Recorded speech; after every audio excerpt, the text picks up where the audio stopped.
कभी कभी जिंदगी हमें वहां ले आती है जहां हमारी मेहनत भी सवालों के कटघरे में खड़ी हो जाती है। यही कहानी है आदित्य की, एक पढ़ा लिखा लड़का जिसके हाथ में डिग्री थी, आंखों में सपने थे, लेकिन किस्मत हर दरवाजे पर ताला लगाए बैठी थी। जहां भी नौकरी के लिए जाता बस एक ही जवाब मिलता, कॉल आएगा। लेकिन कॉल कभी नहीं आया। हर शाम जब वो घर लौटता, उसकी माँ चुपचाप दूसरों के घरों से कमाकर लाई हुई थकान को छुपाने की कोशिश करती और आदित्य भीतर ही भीतर खुद से पूछता, क्या मेरी पढ़ाई सिर्फ दीवार पर टांगने के लिए थी? उसकी माँ शांति हमेशा एक ही बात कहती, वक्त खराब है बेटा, लेकिन बीत जाएगा।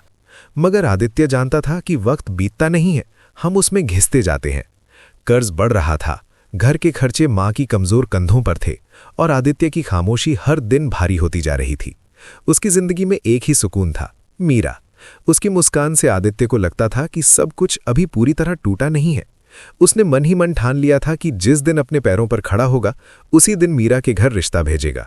लेकिन मीरा के पिता का फैसला साफ था, जब तक लड़का जम न जाए बात नहीं होगी। एक रात जब आदित्य नींद और चिंता के बीच झूल रहा था, उसने सुबह होने से पहले एक फैसला कर लिया। उसने तय किया कि अब वो इंतजार नहीं करेगा, चाहे कितनी भी शर्म क्यों ना आए, वो काम करेगा। और उसी दिन एक छोटी सी चाय की टपरी उसकी उम्मीद बन गई।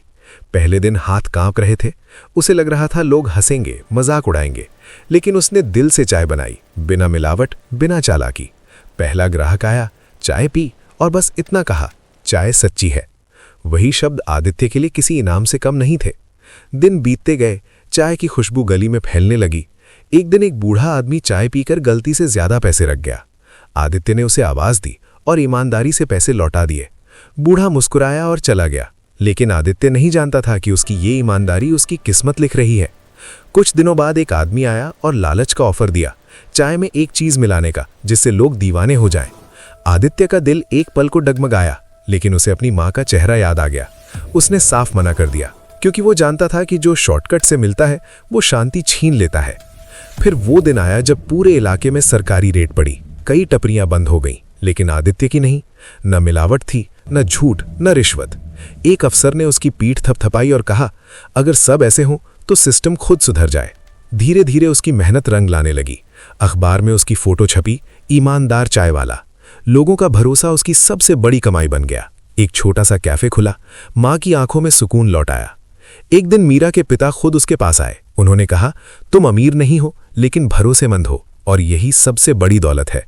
मीरा की आंखों में खुशी के आंसू थे और आदित्य की जिंदगी में पहली बार ठहराव।